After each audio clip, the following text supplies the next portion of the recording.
My name is Evelyn Reed, and I am 48 years old. At my husband's funeral, I discovered he had another family, but the will he left behind made me his sole heir. Was this his final gift, or a curse designed to destroy us all? Be sure to subscribe and let me know which city you're watching from today. The air in the old Boston cathedral was thick with the scent of white lilies and unspoken grief, a heavy perfume that seemed to cling to the dark wood of the pews and the stone-cold silence. I sat in the front row, a statue carved from sorrow, my black dress feeling less like clothing and more like a second skin I had been forced into. This was the day I was supposed to say my final goodbye to Richard, my husband of 25 years, the man who was the architect of my entire world. The organ played a somber melody that vibrated through the floor, a sound so final it felt like the closing of a door I could never reopen. I stared at the polished mahogany casket, unable to reconcile the vibrant, laughing man I had known with the stillness that now lay within it. He had died in a car accident on a slick, rain-soaked highway, a sudden, brutal end to a life that had been anything but. Our life, I had believed, was a quiet masterpiece of shared dreams, built on a foundation of unshakable trust. I owned a successful art gallery on Newbury Street. He was a brilliant financial consultant, and together we were a fixture in our community, the couple everyone pointed to as proof that love could last. But as I sat there, lost in a fog of memories, a disturbance rippled through the back of the church. A woman, dressed in a simple, dark blue coat that stood out against the sea of expensive black wool, had slipped inside. She was flanked by two teenagers, a boy and a girl, their faces pale and bewildered. I watched them for a moment, a flicker of irritation passing through me. Who were these people, arriving so late, with an air of timid uncertainty that didn't belong here? They made their way slowly down the side aisle, their eyes fixed not on the altar, but on me. The woman's gaze was intense, a mixture of sorrow and something else, resolve. She stopped a few feet away, her children hovering behind her like nervous shadows. The murmurs around us quieted. Everyone was watching. She took a deep breath, and the words she spoke were quiet, yet they sliced through the sacred silence of the cathedral like a shard of glass. "I'm sorry," she began, her voice trembling slightly. "My name is Isabella Rossi. The children and we needed to be here to say goodbye to their father." The world tilted. Her father? I looked from her earnest, tear-streaked face to the boy who had Richard's sharp jawline, and then to the girl whose deep brown eyes were a perfect mirror of the ones I had fallen in love with a quarter-century ago. The truth was there, undeniable and horrific, standing right in front of me. The lilies suddenly smelled sickeningly sweet. The beautiful life I had cherished wasn't a masterpiece. It was a forgery, and the architect of it all, the man lying in that casket, had built another life entirely, one hidden in the shadows of my own. The drive home from the cemetery was a blur of gray skies and rain-streaked glass, each drop on the window blurring the world outside into an unrecognizable watercolor of misery. Our house in Beacon Hill, a stately brownstone that had always been my sanctuary, now felt like an elaborate stage for a play whose script I had just discovered was a lie. Every photograph on the mantelpiece, Richard and I in Paris on our wedding day at a charity gala, seemed to mock me, each smiling image a testament to my own blindness. The silence inside was deafening, broken only by the rhythmic ticking of the grandfather clock in the hall, each second marking another moment in my new, fractured reality. I wandered from room to room, touching the objects he had loved: his worn leather armchair, the collection of antique maps in his study, the half-finished crossword puzzle still on the kitchen counter. Who was the man who had lived here? Was he the one who brought me coffee in bed every morning? Or the one who drove to a different city, to a different family, when he told me he was on a business trip? Later that evening, Benjamin Carter, Richard's lawyer, and a man I'd considered a friend for decades, came to the house. His face was etched with a deep, weary concern as he sat opposite me in the living room, a place where we'd shared so many cheerful dinners. He spoke in low, gentle tones about arrangements and legal practicalities, but his eyes held a story he wasn't telling. "Evelyn," he said, pausing to choose his words carefully, "Richard was under a lot of pressure these past few months, more than usual. He didn't elaborate, but the implication hung in the air. This wasn't just about infidelity, there was something more. Then came the call from John Matthews, Richard's business partner. His condolences were smooth, polished, almost rehearsed. He spoke of preserving Richard's legacy, of ensuring the company remained stable, of how he would be there to help me navigate the corporate side of things. There was an eagerness in his voice that felt predatory, a subtle hunger that set my teeth on edge. He saw a void, and he was already planning how to fill it. As the night wore on, my mind began to work, sifting through years of memories, searching for the clues I had so willingly ignored. The frequent trips to Hartford, Connecticut, always for a new client. The vague credit card statements with charges from places I didn't recognize. The hushed, late-night phone calls he'd take in his study, closing the door with a soft click. I had chalked it all up to the life of a busy consultant. Now, I saw it for what it was, the meticulous architecture of a double life. My phone buzzed on the table beside me. A text from an unknown number. It was Isabella. "I know this is impossible," the message read, "but we need to talk. Not for me, for Leo and Sophia. They deserve to understand." The problem was no longer an abstract betrayal. It had a name and a need. Benjamin called again the next day to confirm the date for the reading of the will. Suddenly, the future wasn't about grieving. It was about a confrontation. The inheritance, which I had once assumed would be a somber formality, now felt like a ticking bomb, and I was standing right at the center of the explosion, waiting for the final secret to detonate. The days leading up to the reading of the will were a strange purgatory, a suspension of time where the past was a landscape of lies and the future was a terrifying blank canvas. I spent hours in Richard's study, a room that had once been the heart of our home, now feeling like the scene of a crime. I ran my fingers over the spines of his leather-bound books, opened drawers filled with meticulously organized files, and searched for a clue, a letter, a photograph, anything that would offer a glimpse into the half of his life he had so expertly hidden from me.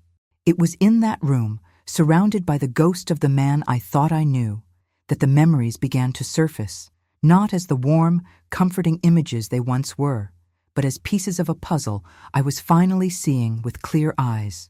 I remembered our last anniversary. He had booked a table at our favorite restaurant in the North End, the one where he had proposed all those years ago. But throughout the dinner, he was distant, his eyes constantly straying to his phone, which he kept face down on the table beside him.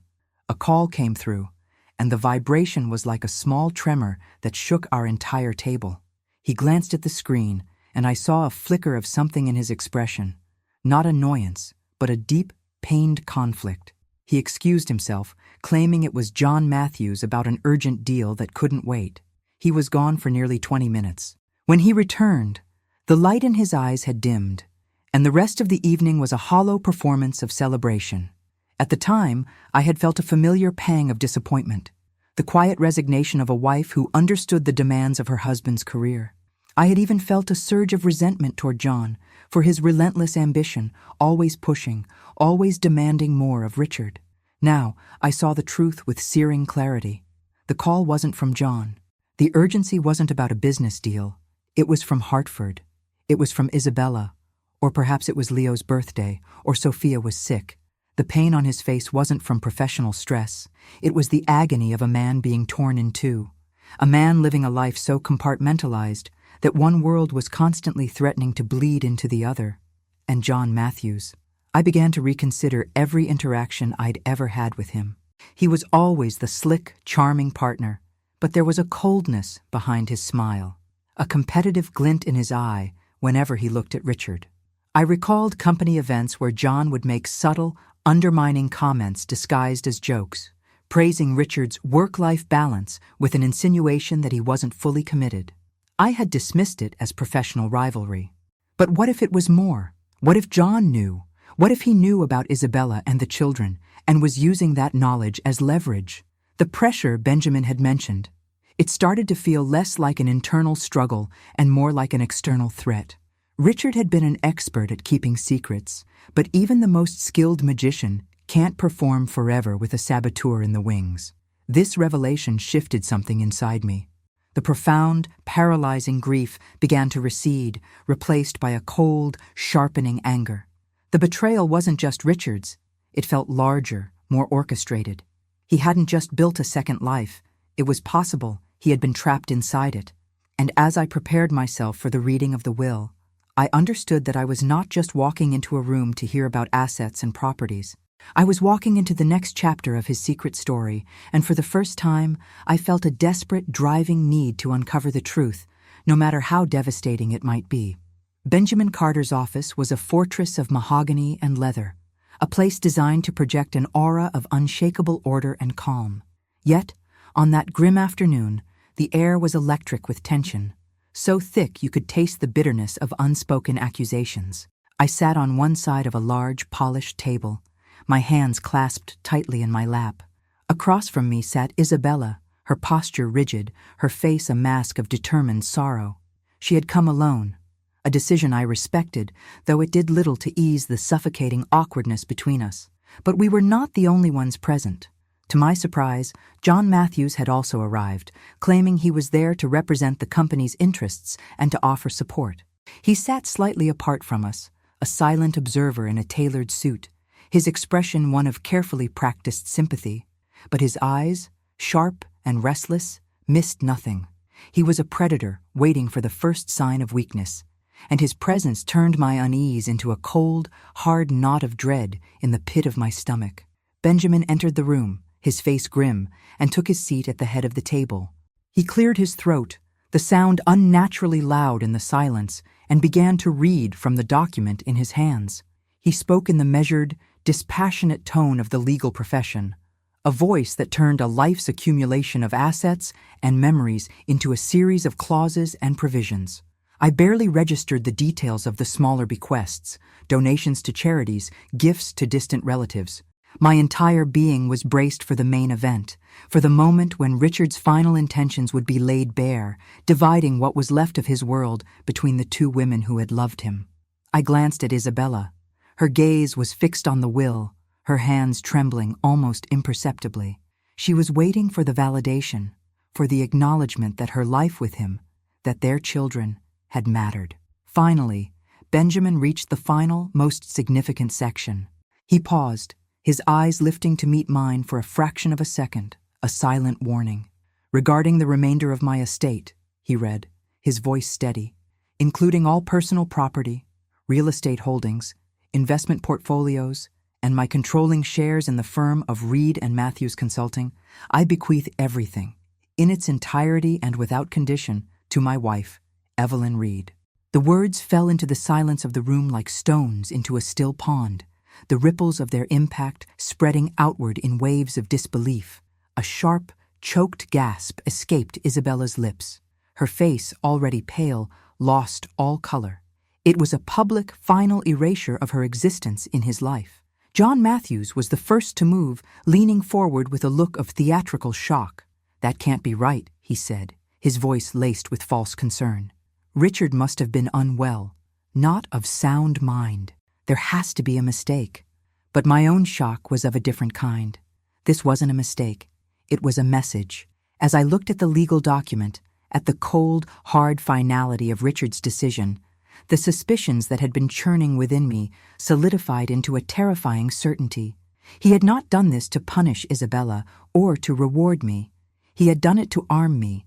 He had consolidated all his power, all his resources, and placed them directly into my hands. It was a declaration of war, and he had just named me his chosen soldier. Before I could process the full weight of this revelation, John was out of his chair and kneeling beside Isabella, his voice a low, venomous whisper meant only for her, but I could see the poison taking effect. He spoke of injustice, of fighting for her children's rights, of the resources his own legal team could provide.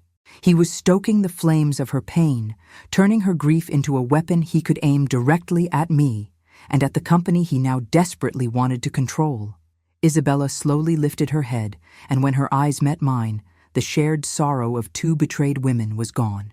In its place was a new, hardened fury. In that moment, she no longer saw me as a fellow victim. She saw me as the enemy, the usurper who held the key to her children's future. The threat was no longer a secret buried with my husband. It was sitting across the table, and it had just been given a voice, a purpose, and a very powerful, very dangerous new ally. The days that followed the reading of the will were a relentless assault, a strategic siege on my life, orchestrated by John Matthews with terrifying speed and precision. The quiet grief I had been trying to navigate was shattered by the harsh realities of a war I had never asked to fight. It began with the arrival of a legal courier at my door, a man in a crisp suit who handed me an intimidatingly thick envelope. Inside, pages of dense, cold legalese officially informed me that Isabella Rossi, represented by one of the most ruthless litigation firms in Boston, was formally contesting Richard's will. The document was a masterpiece of character assassination. It painted a picture of Richard as a mentally frail man in his final months, and depicted me as a manipulative, controlling wife who had coerced him into disinheriting his other, more vulnerable family. Every word was a lie, but it was a lie wrapped in the powerful and expensive language of the law. But this was just the opening salvo. The true attack came 2 days later, in the form of an email summoning me to an emergency meeting of the board of Reed and Matthews Consulting. As the new majority shareholder, my attendance was not optional. Walking into that boardroom felt like walking into my own execution. The space, which I had only ever entered for holiday parties and celebratory dinners, was now a cold, sterile arena. The other board members, men Richard had known and trusted for years, now looked at me with a mixture of pity and suspicion. And at the head of the table, in Richard's chair, sat John Matthews. He commanded the room with an unnerving confidence, his face a mask of solemn duty. He opened the meeting by expressing his deep regret for the unfortunate circumstances we were all facing. Then, with surgical precision, he laid out his attack. He presented Isabella's lawsuit not as a private family matter, but as a catastrophic liability to the firm. He spoke of the impending media scandal, of clients losing faith, of the company's reputation being dragged through a very public and very dirty fight. He used phrases like fiduciary responsibility and mitigating risk, but his message was brutally clear. I was the risk. I was the liability. I was the storm that threatened to sink the ship. Then came the final killing blow. Therefore, he announced, his voice ringing with false authority, I must propose a motion. To protect the company and honor Richard's true legacy, I move that we temporarily suspend Evelyn Reed's voting rights as majority shareholder until this legal dispute is resolved. And in the interim, I will humbly step in as acting CEO to ensure a steady hand guides us through these turbulent waters. The air left the room. I looked around at the faces of the board members, and I saw his poison had worked. They weren't seeing a grieving widow fighting a hidden enemy. They saw a messy problem that needed to be contained. They saw John's proposal as a sensible, logical solution. In that moment, I felt a profound and terrifying sense of despair. The power Richard had tried to give me, the weapon he had placed in my hands, was being ripped away before I had even learned how to wield it. I was surrounded, outmaneuvered, and utterly alone. John had not only turned Richard's other family against me, he had turned Richard's entire professional life into a cage that was now closing in on me. He called for a vote, and as hands began to rise around the table, I realized the full extent of his plan. He wasn't just trying to take the company. He was trying to erase me, just as he had convinced Isabella that Richard had erased her. As the hands around the boardroom table began to rise, a wave of cold, paralyzing panic washed over me. I was watching my world being dismantled, piece by piece, by a man whose smile was as sharp and as dangerous as a surgeon's scalpel. But then, something shifted. Deep beneath the despair, a flicker of defiance ignited, a stubborn, unyielding spark that had been buried under years of comfort and complacency.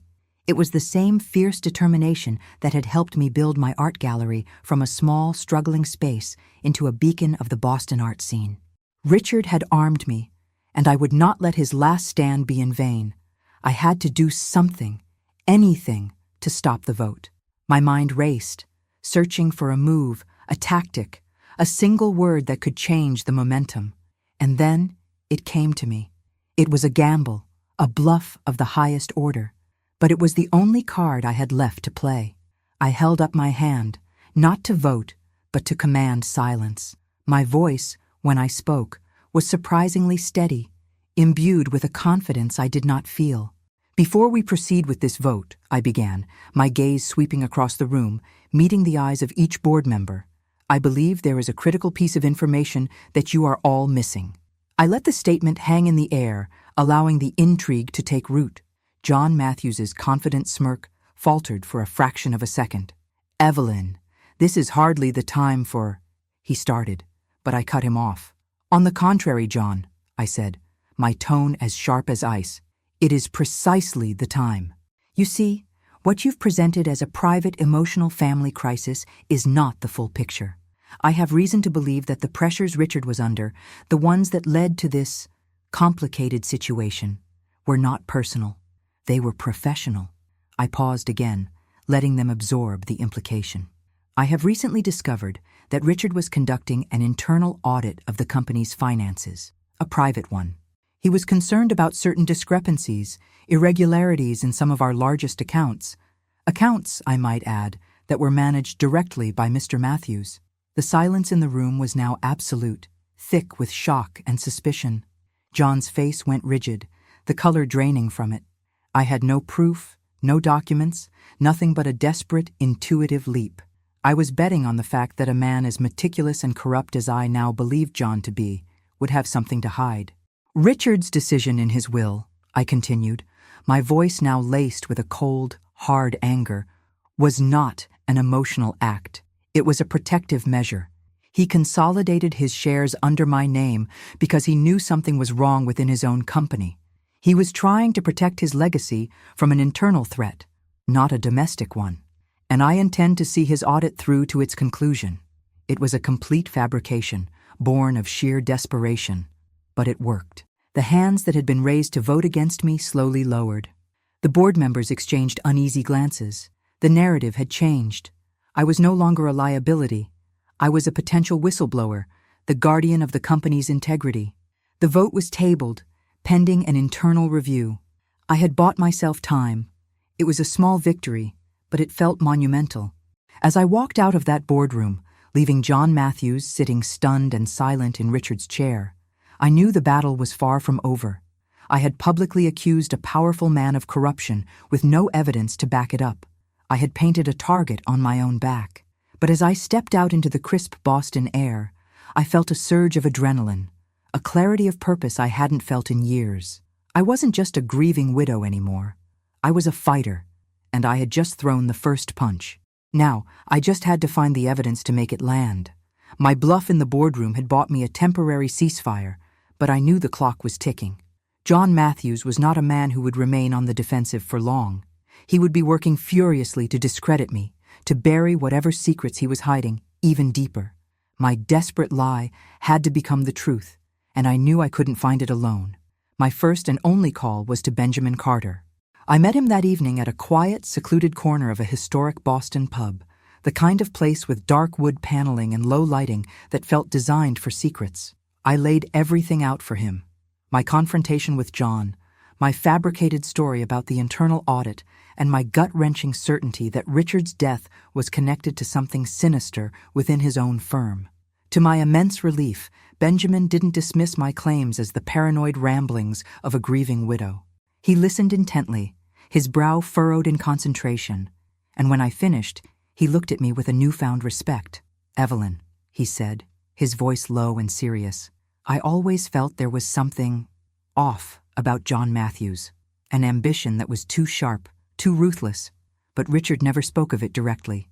Then his expression changed, a flicker of memory in his eyes. "However, about a month before he died, Richard did come to see me. He was agitated. He wanted to add a specific clause to your power of attorney, giving you unrestricted access to a private encrypted server he maintained. He said it was for insurance. At the time, I assumed it was just his usual meticulous planning. That was it. The key. Richard, in his own secretive way, had left me a map. The problem was I had no idea where to find the server, let alone how to access it. Benjamin, however, was a step ahead. He gave me a key to a safe deposit box at a bank in the financial district. he recalled. He told me I was only to give it to you if something happened to him. I think we need to see what's inside. The next morning, we met at the bank. The air in the vault was cold and still as a bank employee, using both my key and a master key, opened the small, unassuming metal box. Inside, there was no stack of documents, no hidden cash. There was only a single, sleek, black external hard drive. It was the digital ghost of my husband's secret life, and it held the answers I was so desperately seeking. But getting those answers was another challenge. The drive was protected by a level of encryption that was far beyond my technical skills. Benjamin, using his network, found a specialist, a discreet, highly recommended digital forensics expert who worked out of a nondescript office in Cambridge. He agreed to take on the case, but warned us that breaking through Richard's security would not be easy or quick. As I handed over the drive, I felt a strange mix of hope and terror. I had enlisted my allies, found the trail of breadcrumbs Richard had left for me, and set in motion a process that could either vindicate me or destroy me completely. While the expert worked, I began my own, more subtle investigation. I started reaching out to old friends, former employees of the firm, anyone who might have seen something, heard something, that didn't add up. I spoke to a retired administrative assistant who always found John's expense reports to be creatively written. I had coffee with a junior analyst Richard had mentored, who mentioned that John had been taking a lot of solo trips to the Cayman Islands, a known tax haven.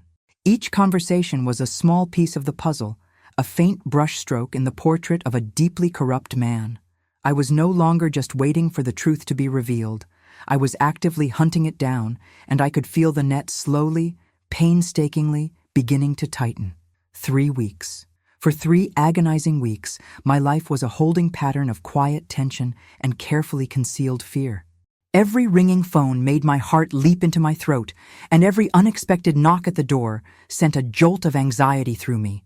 John Matthews was eerily silent, a predator waiting in the weeds, and I knew this calm was just the prelude to a far more vicious storm.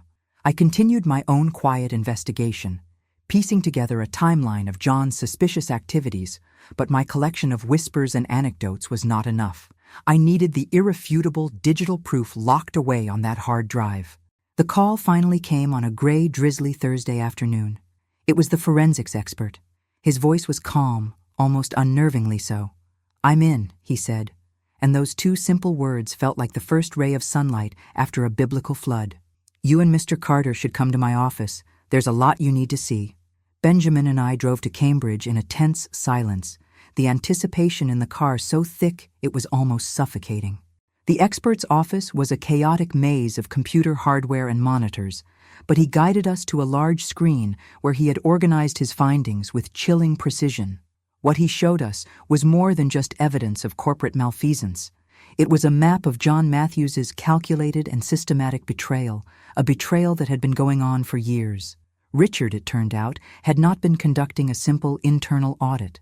He had been building a case. The hard drive contained a secret mirrored copy of the company's entire server, updated in real time. But it also contained Richard's private notes, audio recordings of his phone calls, and encrypted spreadsheets that cross-referenced everything. It was the meticulous work of a man who knew he was hunting a monster.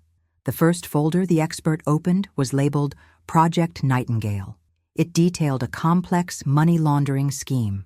John had been setting up shell corporations in the Cayman Islands, using them to award fraudulent contracts to Reed and Matthews Consulting. He would then approve the inflated invoices, funneling millions of the firms and their clients' money into offshore accounts that were solely in his name. The irregularities Richard had suspected were, in fact, a heist on a grand scale, a slow, patient bleeding of the company he had helped build. But the financial crimes were only the beginning. The next folder contained Richard's personal logs and audio files. We listened, horrified, to a recording of a conversation between Richard and John from 2 months before the accident. Richard's voice was strained, angry. He had found the first thread of the scheme and was confronting John. "I know what you've been doing, John." Richard's voice echoed in the sterile office. "It's over." John's reply was smooth, chillingly calm. "Is it, Richard? Or is it just beginning?" You have so much to lose. A beautiful wife in Boston who thinks you're a saint. A lovely little family in Hartford who thinks you're their hero. How would it look if all of that came crashing down? A scandal like that would destroy this firm far more than a few mismanaged accounts. It was blackmail. Cold, calculated, and utterly ruthless. John hadn't just discovered Richard's secret, he had weaponized it. He was using Isabella and her children as a shield to protect his criminal empire. Richard was trapped. If he exposed John, his own life would implode, bringing shame and ruin not just to himself, but to me, to Isabella, and to the children. This was the pressure Benjamin had spoken of, the agony I had seen on Richard's face. He wasn't just fighting for his company, he was fighting for all of us, in his own flawed, desperate way. And then we came to the final, most devastating folder, the one simply labeled The Accident. Richard had installed a GPS tracker and a forward-facing dashcam in his own car, paranoid about what John might do. The hard drive contained the data from his final drive. The expert played the video. We saw the rain-slicked highway, the blur of headlights, the familiar route from Hartford back to Boston. Then we saw a dark sedan, one that had been following Richard for miles, suddenly accelerate. It swerved violently, clipping the back of Richard's car with terrifying force, sending it spinning out of control and directly into the path of an oncoming truck. The video ended with a sickening crash and then static. The expert pulled up another file, a payment record from one of John's offshore accounts, a transfer of $250,000 made 2 days after the accident to a man with a long and violent criminal record. It wasn't an accident. It was an execution. John hadn't just blackmailed Richard. He had murdered him to guarantee his silence. The room spun. The air was thin, and I couldn't breathe. The man I had grieved for, the man I had raged against for his betrayal, had died trying to protect me, trying to untangle a web that had become a death trap. His final will, leaving everything to me, was now devastatingly clear. It wasn't an act of love or spite. It was his last, desperate move in a deadly game of chess. He was passing the torch, giving me the evidence, the resources, and the power to finish the fight he could not.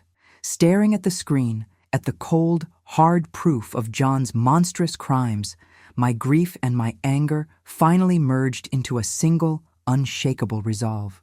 This was no longer just about a contested will or a stolen inheritance. It was about justice. It was for Richard. The weight of the hard drive in my bag felt like a block of solid ice, cold, heavy, and holding within it a truth that could freeze a man's life in its tracks. Leaving the forensics expert's office, the world outside seemed strangely muted, the ordinary sounds of the city muffled by the roaring in my own ears. There was no sense of triumph, no surge of victorious adrenaline. There was only a profound, chilling clarity. Benjamin drove, his hands gripping the steering wheel so tightly his knuckles were white. For a long time, neither of us spoke. The evidence we had just witnessed was so monstrous, so far beyond the pale of a simple business dispute, that it seemed to have sucked all the air out of the car. It was Benjamin who finally broke the silence, his voice a low, hard rumble.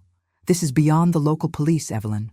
John has money, connections. We can't risk him burying this or getting tipped off.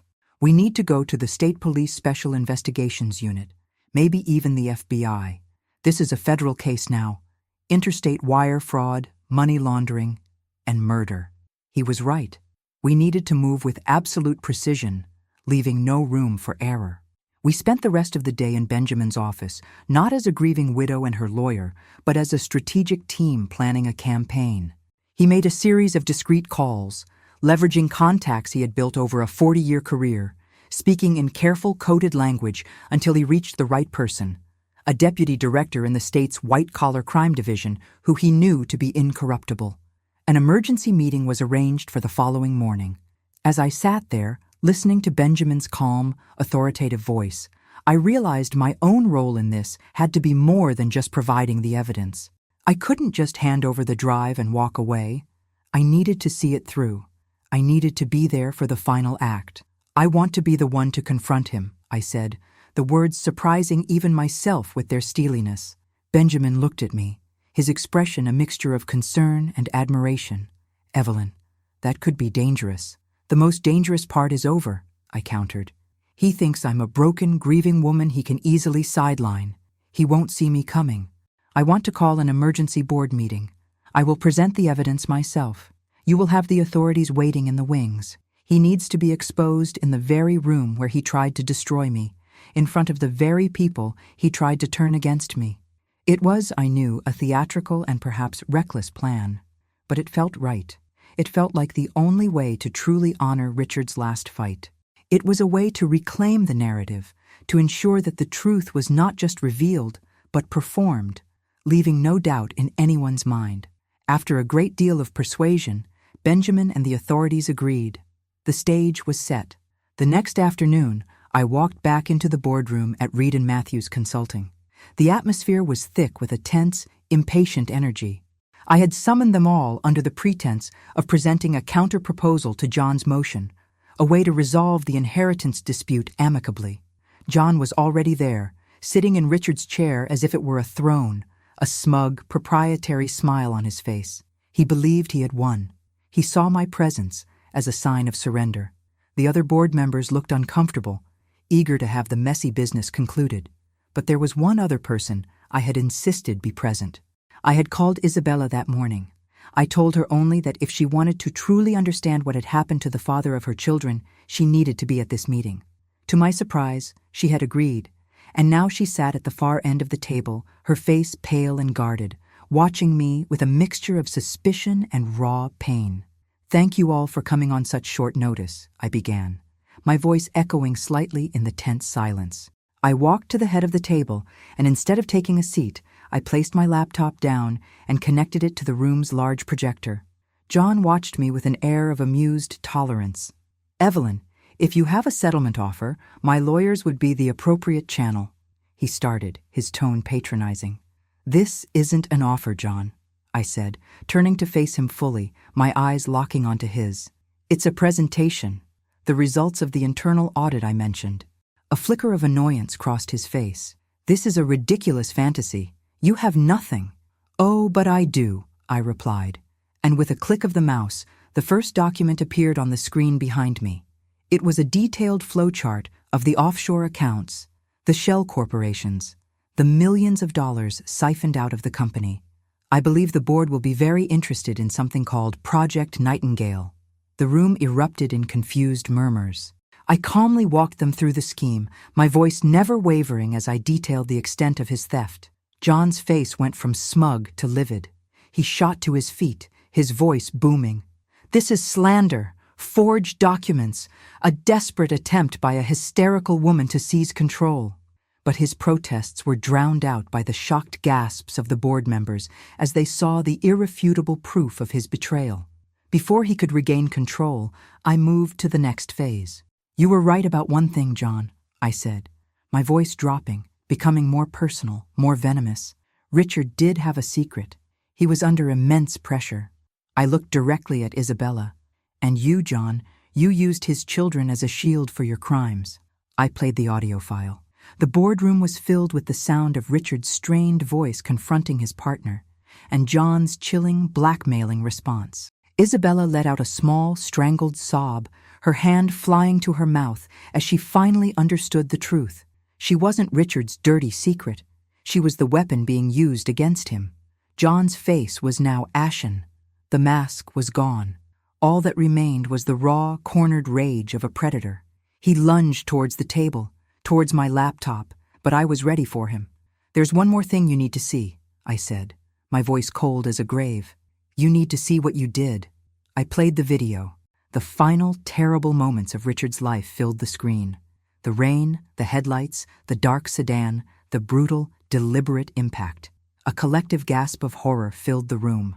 The world seemed to stop. In that deafening silence, the boardroom doors opened. Two stern-faced detectives in dark suits walked in, followed by uniformed officers. They moved with a quiet, unhurried purpose, their eyes fixed on only one man. John Matthews stood frozen, his face a grotesque mask of disbelief and fury, his reflection staring back at him from the dark screen where the video had just ended. "John Matthews," one of the detectives said, his voice calm and devoid of emotion. "You are under arrest for the murder of Richard Reed." The click of the handcuffs as they snapped around his wrists was the loudest sound I had ever heard. It was the sound of a life ending. It was the sound of a long overdue justice. It was the sound of the end. He didn't speak. He just stared at me, his eyes burning with a hate so pure it was terrifying.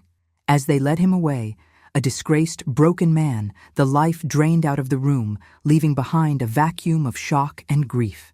It was over. I hadn't saved Richard, but I had reclaimed his truth, and in the profound, echoing silence of that boardroom, I finally felt the first fragile tendril of peace. The aftermath of John Matthews' arrest was not a clean, triumphant conclusion, but a slow, messy process of untangling the wreckage he had left behind. The news exploded, first through the hushed corridors of the Boston financial world, then into the glaring headlines of the city's newspapers. The story was a shocking cocktail of greed, betrayal, and murder that captivated the public. But for me, it was simply the painful epilogue to a life that had been stolen. The legal proceedings were long and arduous. John's trial was a grim spectacle, a parade of forensic accountants, data analysts, and tearful witnesses. I had to testify, to stand in a cold, impersonal courtroom and recount the darkest moments of my life, to watch the dashcam footage of my husband's last moments played over and over for the benefit of a jury. Through it all, John maintained a chilling, arrogant silence, his eyes fixed on me with a cold hatred that never wavered. He was found guilty on all counts: murder, racketeering, dozens of counts of fraud and money laundering, and sentenced to life in prison without the possibility of parole. Justice was served, but it felt like a hollow victory. It wouldn't bring Richard back. It wouldn't erase the years of lies. During that time, I had to make a decision about the company. Reed and Matthews Consulting was in ruins, its reputation shattered.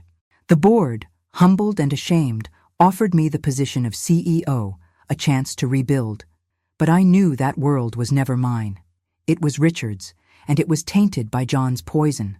With Benjamin's guidance, I made the difficult choice to dissolve the firm.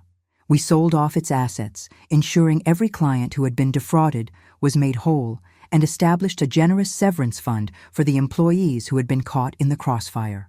It was a painful process, like dismantling the last monument to the life I once knew. But it was necessary. I needed to cut the final ties to that world of ambition and deceit. My own world, my art gallery, became my sanctuary.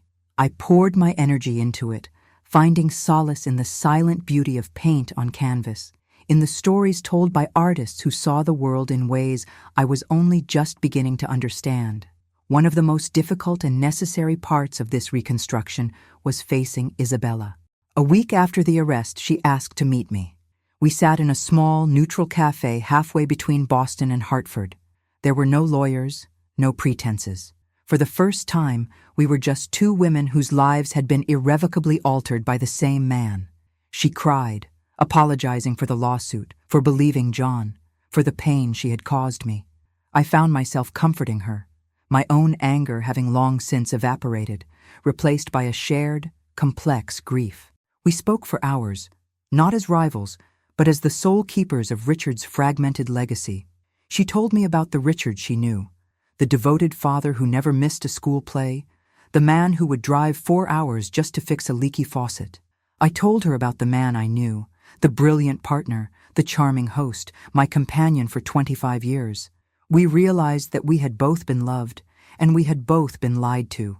It was a strange, heartbreaking kind of peace. The inheritance, the fortune that had been the catalyst for so much pain, was now solely mine. But it didn't feel like a prize. It felt like a responsibility, following the letter of the will, but what I now understood to be Richard's unwritten intent. I established a substantial trust fund for Leo and Sophia. It would pay for their education, their futures, ensuring they would have the opportunities their father had always wanted for them. It wasn't an act of charity, but an act of justice, a way to mend the part of Richard's broken promise that I could reach. Today, years later, the scars remain, but they are no longer open wounds. I run my gallery, I travel, and I have found a quiet contentment in a life that is simpler, more honest than the one I had before. I will never fully understand the choices Richard made, the way he compartmentalized his life, his heart. He was a good man who did a terrible thing, a brilliant man trapped by his own secrets. But in his final act, he entrusted me with the truth. He gave me the power to right his wrongs, to protect both of his families from the monster he had let into our lives. The inheritance was never about the money. It was about the truth. And in the end, it was the truth that finally set us all free. If this story shocked you and made you think about the hidden truths that can lie just beneath the surface of a seemingly perfect life, please give this video a like. Share in the comments what impacted you the most. And to ensure you don't miss any of our real-life stories of family drama and betrayal, subscribe to the channel and turn on the notification bell. Your next dose of reality is waiting for you.